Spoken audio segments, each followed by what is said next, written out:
DD किसान, बदलते भारत की शान।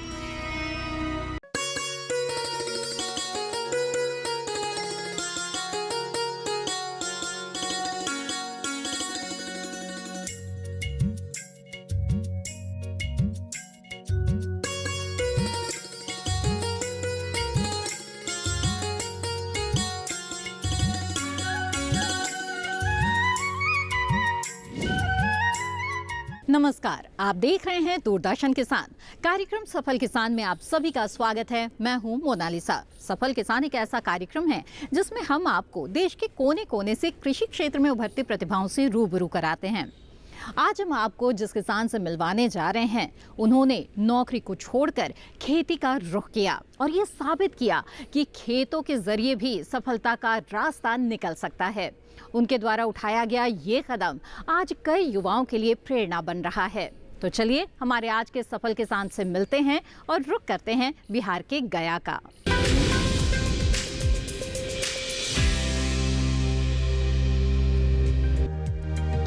बिहार का गया जिला यूं तो बौद्ध धर्म एवं धार्मिक स्थलों के लिए प्रसिद्ध है, लेकिन ये जिला कृषि के मामले में भी काफी आगे है। कृषि का कार्य करके यहाँ के किसान काफी सादगी जीवन जीते हैं। इन्हीं किसानों में एक किसान हैं ईश्वर कुमार वर्मा। ईश्वर कुमार वर्मा गया जिले के टंकुप्पा प्रखंड के बरसौना गांव के रहने वाले हैं। ईश्वर कुमार वर्मा बिहार के उन सफल किसानों में से एक हैं जिन्होंने खेती को केवल जीविकोपार्जन का साधन न मानकर उसे एक नैतिक जिम्मेदारी और व्यापारिक अवसर के रूप में देखा है।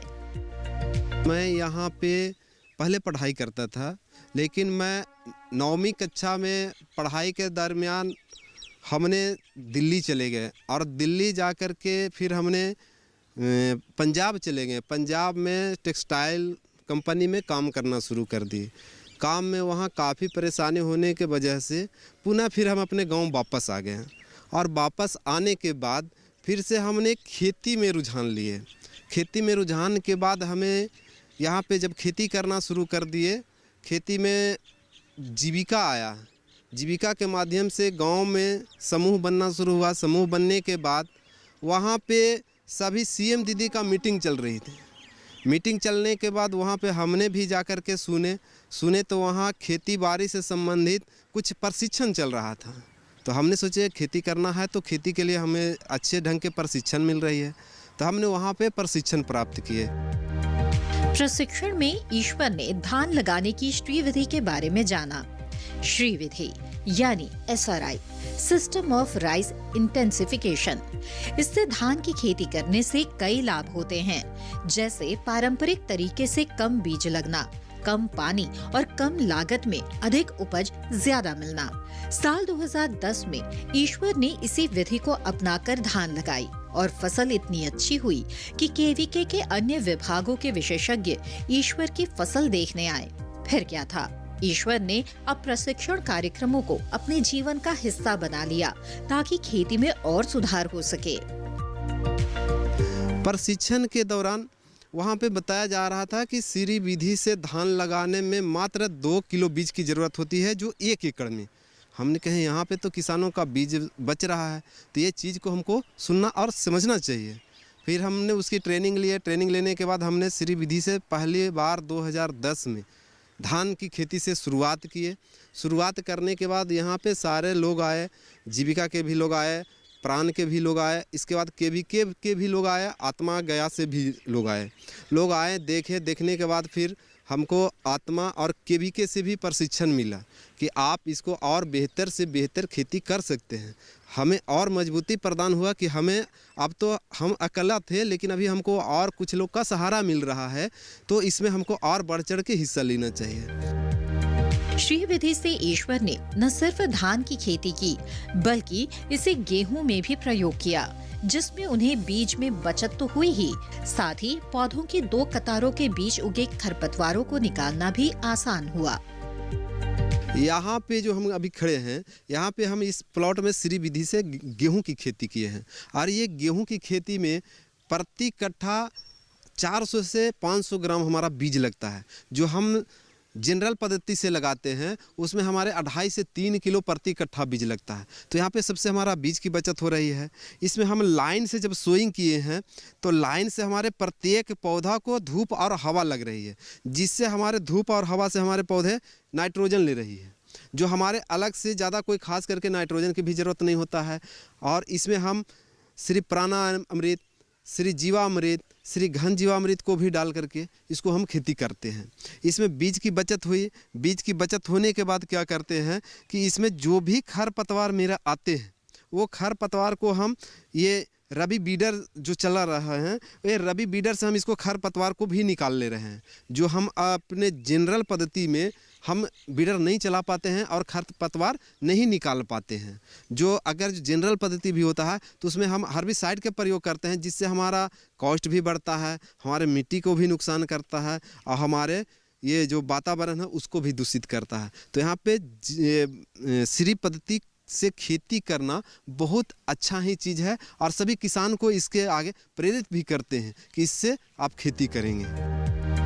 अच्छी फसल और लोगों की सराहना ने ईश्वर के हौसलों को और बढ़ा दिया। इसके बाद उन्होंने किसानों का समूह बनाया, जिसमें 50 महिलाओं को भी शामिल किया। ये समूह हर माह एक मीटिंग करता था, जिसमें खेती में आ रही समस्याओं और उनके समाधान पर चर्चा होती थी। उनके सफर में तब एक नया मोड़ आया, जब केवीके ने रसायन मुक्त खेती के फायदे और तरीके बताए। हौसला बनने के बाद यहाँ पे फिर एक किसानों का समूह बनाए। किसानों का समूह बनाने के बाद उसमें 50 महिला किसान को एक्ट किए, जिसमें प्रत्येक महीने के 20 तारीख हम लोग उसका मीटिंग करते थे। मीटिंग करने के बाद उसमें ये लगाते थे कि आपका अगर जो धान का फसल है या गेहूं का फसल है तो आपका निराई गुड़ाई नहीं हुआ है या सिंचाई नहीं हुआ, उस पर चर्चा करते थे। या आपके सब्जी में कौन सा कीट लगे हैं या फिर कौन सा फफूंद लगे हैं, उस पर चर्चा करते थे। और चर्चा करने के बाद उस पर हम लोग काम करने लगे, किसानों का अच्छा पैदावार होने लगा। तो फिर हमारे केवीके और प्रण के माध्यम से बताया गया कि आप जो रासायनिक खेती कर रहे हैं तो इसमें आपका जैसे श्री विधि किए तो आपका बीज बच गया, उसी तरह से अगर जो जैविक खेती करते हैं तो इसमें आपका जो पेस्टिसाइड और खाद में जो बीज पैसा खर्च होते हैं वो पैसा आपका बचेंगे। हम लोग का विश्वास ही नहीं हो रहा था। सर ने हम लोग को पूरा आकर्षित किए कि आपका जो भी पेड़ पौधा है उसको कौन खाद और डीएपी यूरिया पानी दे रहा है फिर भी हरा भरा है, तो हमारे बैगन टमाटर को क्यों यूरिया डीएपी चाहिए। इस पे हम लोग का प्रशिक्षण मिला। प्रशिक्षण लेने के बाद हमने अपने घर में खाद और दवा बनाना शुरू कर दिए। सरकार परंपरागत कृषि विकास योजना के तहत भारतीय प्राकृतिक कृषि पद्धति नामक एक उप योजना के माध्यम से साल 2019-20 से प्राकृतिक खेती को रसायन मुक्त खेती के रूप में बढ़ावा दे रही है। किसानों को प्राकृतिक खेती अपनाने के लिए प्रेरित करने और प्राकृतिक खेती की पहुंच बढ़ाने के लिए सरकार ने बीपीकेपी को बढ़ाकर एक अलग और स्वतंत्र योजना के रूप में प्राकृतिक खेती पर राष्ट्रीय मिशन तैयार किया है।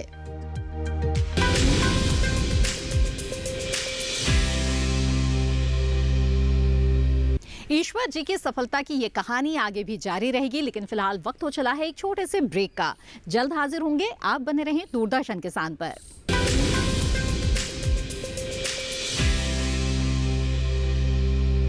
डीडी किसान ने कर ली है तैयारी, यहाँ मिलेगी पशुपालन की हर एक जानकारी। घर आंगन से लेकर व्यवसायिक फार्म तक, मुर्गी पालन से लेकर रेगिस्तान के जहाज तक, बीमारियों से पशुपालक बिल्कुल ना हो परेशान। विशेषज्ञ करेंगे आपकी समस्या का समाधान। देखिए अपना पशु चिकित्सक हर रविवार शाम 6:30 बजे दूरदर्शन किसान पर।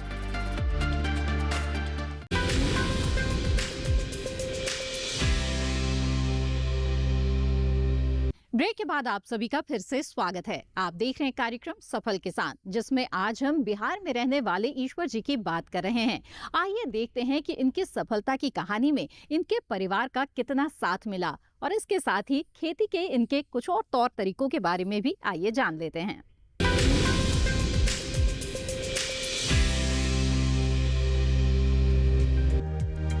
आप ईश्वर के खेतों में बॉर्डर के रूप में गेंदे की फसल देख सकते हैं। वो बताते हैं कि इस फसल को लगाने का ध्येय खेत की फसल को सुरक्षा देना है। कैसे, आइए जानते हैं उन्हीं से। यहाँ पे हमने फूल की भी खेती किए हैं। फूल का उपयोगिता ये होता है कि फूल जो है हमारे फसलों के लिए एक बॉर्डर क्रॉप के रूप में हम इसको लेते हैं भी, और ख़ास करके अपने खेत में भी लगाते हैं। जो बॉर्डर क्रॉप में हम लेते हैं, जो हमारे सब्जी के खेतों में जैसे बैगन हो गया या टमाटर हो गया, ये सब में हम बॉर्डर क्रॉप इसलिए लेते हैं कि जो बाहर के कीट आते हैं वो हमारे फूल पे बैठते हैं, वो वहीं पे डंक मारते हैं, उसका लार्वा वहीं पे नष्ट हो जाता है, जो हमारे फसल को नुकसान होने से बचा देता है, और उसमें हमारे कम पेस्टिसाइड या कम दवा की ज़रूरत पड़ती है। और वो फूल को हम अपने गया जी मंडी में या और लोकल मंडी में भी हम इसको बेच लेते हैं, जो लगन त्योहारों में या फिर कोई भी वैसा प्रोग्राम में है जो कि फूल की अच्छा कीमत भी मिल जाते हैं। तो इससे हमारे दो फायदे हो रहे हैं, एक बॉर्डर क्रॉप में भी फायदे हो रहे हैं और दूसरा इससे हमारे आमदनी भी हो जा रही है। अनाज फसलों के अलावा ईश्वर मौसमी सब्जियों की खेती भी करते हैं। आप देख सकते हैं इस समय उनके खेत में गाजर की फसल लहलहा रही है। गाजर की क्वालिटी बढ़िया मिले इसके लिए वो उन्नत बीजों का चयन तो करते ही हैं, साथ ही बुआई करते समय खेत को खास तरीके से तैयार करते हैं। वो बताते हैं कि उनके तैयार की गई गाजर पूरी तरह से जैविक होती है, जिससे फसल का पोषण स्तर बरकरार रहे। यहाँ पे अभी सब्जी धान गेहूं के अलावा यहाँ पे हमने गाजर की भी खेती की है। जो यहाँ पे देख रहे हैं ये गाजर हमारे अभी तैयार हो चुके हैं, अभी हम मंडी ले जाएंगे। जो हमारे गया जी मंडी में ये जाएंगे और गया जी मंडी में इसका अभी 20-25 रुपये केजी के हिसाब से ये रेट चल रहा है। तो यहाँ पे क्या करते हैं, हमने गाजर लगाने के लिए पूरी तरह से खेत को 2-3 चास जुताई कर देते हैं। जुताई करने के बाद ये मिट्टी भुरभुरा हो जाते हैं, तो इसके बाद हम इसको मेढ़ बना लेते हैं। मेढ़ बनाने के बाद इसको हम अशोका का और कीटों का बीज आता है, जिसमें हम लोग अशोका का बीज का ज़्यादा इस्तेमाल करते हैं, उसका अच्छा रिजल्ट भी यहाँ पे है। तो अशोका का बीज को हम लोग मेड़ पे बालू मिला करके और उस पर मेड़ पे गिरा लेते हैं। गिराने के बाद उस पर क्या करते हैं, फिर सिंचाई कर देते हैं। सिंचाई करने के बाद 2 सिंचाई डालते हैं। 2 सिंचाई के बाद वो हमारे पौधे की जार्मिनेशन हो जाती है, और जार्मिनेशन होने के बाद उसको क्या करते हैं कि फिर खरपतवार निकालने के लिए फिर हम उसको कुदारी फरुआ से निकौनी कर लेते हैं। निकौनी करने के बाद कुड़ाई कर करके एक बार मिट्टी चढ़ा लेते हैं।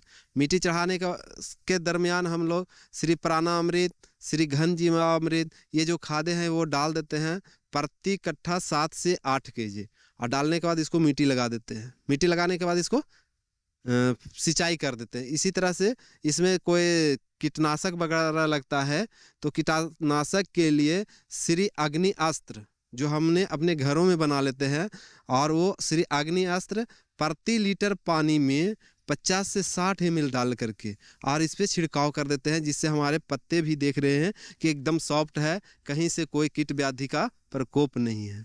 तो इसको हम श्री अग्नि अस्त्र डाल करके इसको हम फसल को उगा लेते हैं। प्राकृतिक खेती के लिए जितना जरूरी खेत का होना है, उतना ही पशु का भी। प्राकृतिक खेती ही एक ऐसा विकल्प है जो मौजूदा समय में खेती से जुड़ी, मिट्टी से जुड़ी और पैदावार से जुड़ी कई समस्याओं का समाधान कर सकती है। इससे खेती की लागत में कमी आती है तो पैदावार में इजाफा होता है। गोबर से जहां खाद बनाई जा सकती है, वहीं गौमूत्र से कीटनाशक बनाए जाते हैं। यहाँ पे खेती करने के लिए यानी खेती किसान के लिए सच्चा ये मित्र होता है, और सच्चा ये चीज़ होता है जो पशु और केचुआ, ये दोनों का संबंध किसानों से अच्छा रहता है।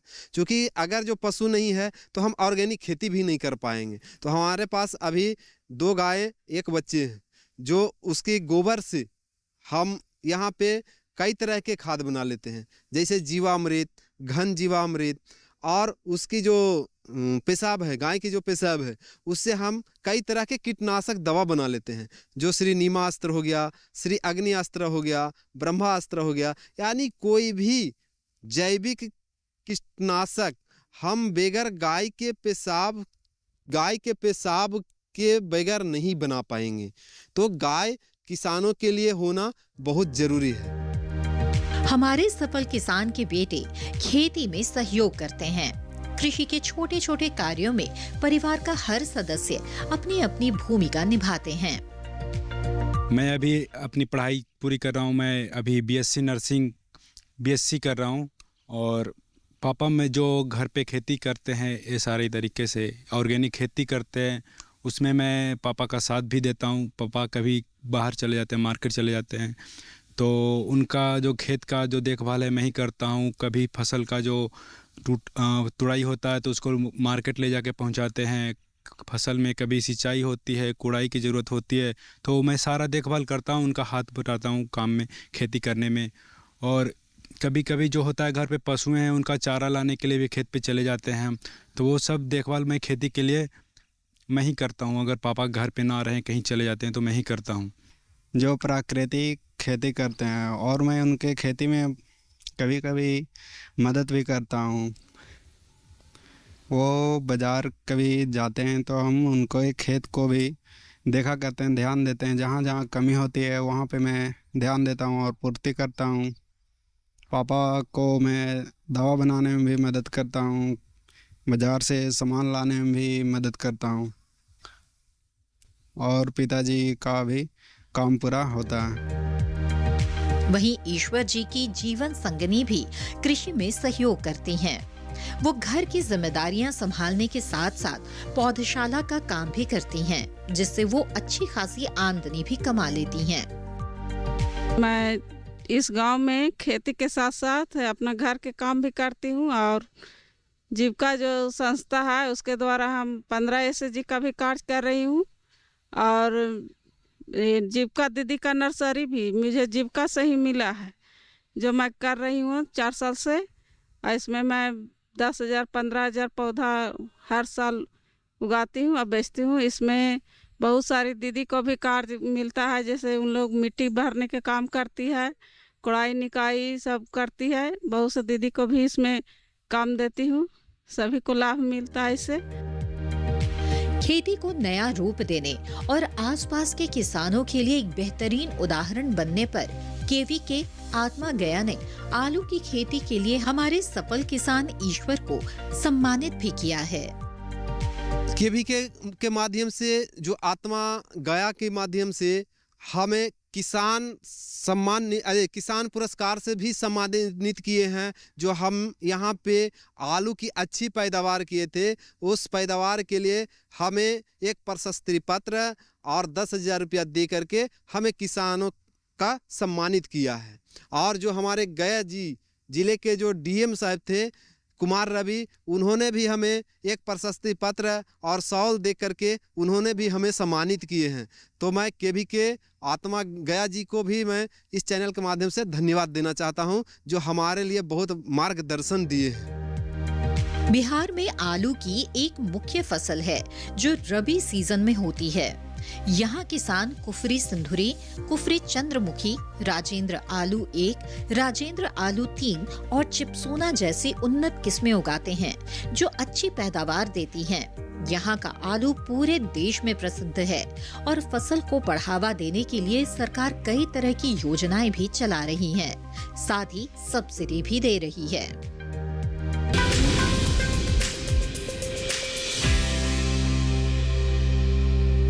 कार्यक्रम सफल किसान में वक्त हो चला है एक और छोटे से ब्रेक का। जल्द हाजिर होंगे, आप बने रहें दूरदर्शन किसान पर।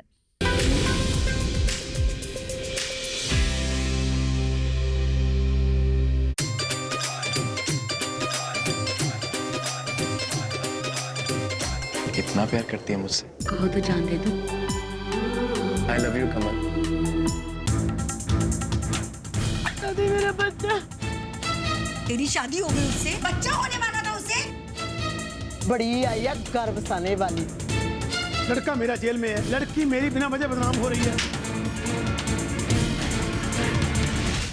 बंटवारा सोमवार से रविवार रात 9:30 बजे डीडी किसान पर।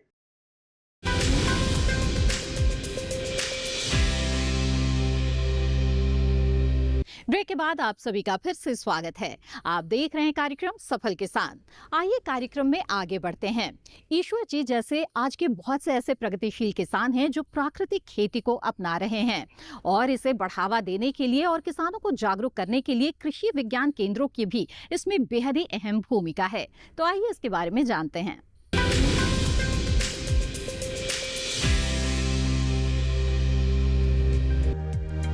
कृषि विज्ञान केंद्र के वैज्ञानिक किसानों को तकनीकी सहयोग तो देते ही हैं, साथ ही किसानों को समय समय पर प्रशिक्षण भी देते हैं, जिससे खेती में आ रही बाधाओं को कम किया जा सके और किसानों को खेती और उससे संबंधित क्षेत्रों में लाभ मिल सके। केवीके सरकार की योजनाओं से भी किसानों को रूबरू कराते हैं और प्राकृतिक खेती से जोड़ने के प्रयास भी करते हैं। साथ ही केवीके किसानों को प्राकृतिक खेती से जुड़ने और मिट्टी की सेहत बनाने के लिए कई तरह के सुझाव देते हैं। हमारे सफल किसान ने भी यहीं से प्रशिक्षण लेकर जीवामृत, बीजामृत, नीमास्त्र और दशपर्णी अर्क बनाना सीखा और उसे अपने खेतों में प्रयोग किया। कृषि विज्ञान केंद्र मानपुर गया जिले के कृषि विकास के लिए किसानों को तथा कृषि प्रसार कार्यकर्ताओं को तकनीकी सहयोग देती है। इसके अंतर्गत कृषक बंधुओं को विभिन्न क्षेत्रों में हम लोग प्रशिक्षण आयोजित करते हैं उसको तथा प्रसारकर्ताओं को नए नए आयाम पर उनको भी प्रशिक्षित करते हैं, जिससे कि वो अपना पूरे जिले में कृषि के नए तकनीकों का प्रसार कर सकें। साथ ही साथ हम लोग जो भारत सरकार की योजनाएं हैं, जैसे प्राकृतिक खेती है, दलहन पल्स मिशन है और सभी जो कार्यक्रम है उस पर भी हम लोग कार्य करते हैं। साथ ही साथ नए नए तकनीक का जिले के अनुसार नए नए तकनीक का इस एग्रो क्लाइमेटिक जोन में के लिए उपयुक्त तकनीकों का हम लोग परीक्षण करते हैं और उसमें देखते हैं कि कौन सा तकनीक जिले में उपयुक्त है। उसके बाद उसका प्रत्यक्षण भी हम लोग किसानों के खेत में किसानों के साथ मिल के उस तकनीक का प्रत्यक्षण करते हैं। साथ ही साथ हम लोग समूह अग्रिम पंक्ति प्रत्यक्षण भी किसानों के खेतों पे करते हैं, जिसमें कि दलहन को बढ़ावा देने के लिए हम लोग समूह अग्रिम पंक्ति प्रत्यक्षण करते हैं। अभी प्राकृतिक खेती को बढ़ावा देने के लिए हमारे केंद्र पर भी प्राकृतिक खेती प्रत्यक्षण इकाई है, जहाँ पर हम लोग प्राकृतिक खेती को हम लोग टेस्टिंग भी कर रहे हैं कि प्राकृतिक खेती, साथ ही साथ दिखा रहे हैं किसानों को कि यह प्राकृतिक खेती से हम लोग कैसे अपने कम लागत में अपनी आय को कैसे बढ़ा सकते हैं, साथ साथ हमें अपनी मृदा को, अपने के स्वास्थ्य को कैसे अक्षुण्ण रख सकते हैं, कैसे उसके स्वास्थ्य को और बढ़ा सकते हैं। साथ ही साथ किसानों के खेत में भी कुछ किसानों को भी प्राकृतिक खेती मिशन के तहत 3 किसानों के खेतों पर प्रत्यक्षण इकाई लगाया गया है, वहाँ पर भी प्रशिक्षण किया जा रहा है। जो नेचुरल फार्मिंग के प्राकृतिक खेती के जो किसान पहले से भी कर रहे हैं प्राकृतिक खेती, उन तीनों किसान के यहाँ हम लोगों ने जो है प्राकृतिक खेती प्रशिक्षण इकाई लगाया है। वो किसान भाई बहुत अच्छे से इसको कर रहे हैं, बढ़ा रहे हैं। तो देखा आपने कि अगर किसान ठान ले तो खेत से सोना भी उगा सकता है। ईश्वर वर्मा की खेती में लगन और सफलता आसपास के किसानों के लिए किसी मिसाल से कम नहीं।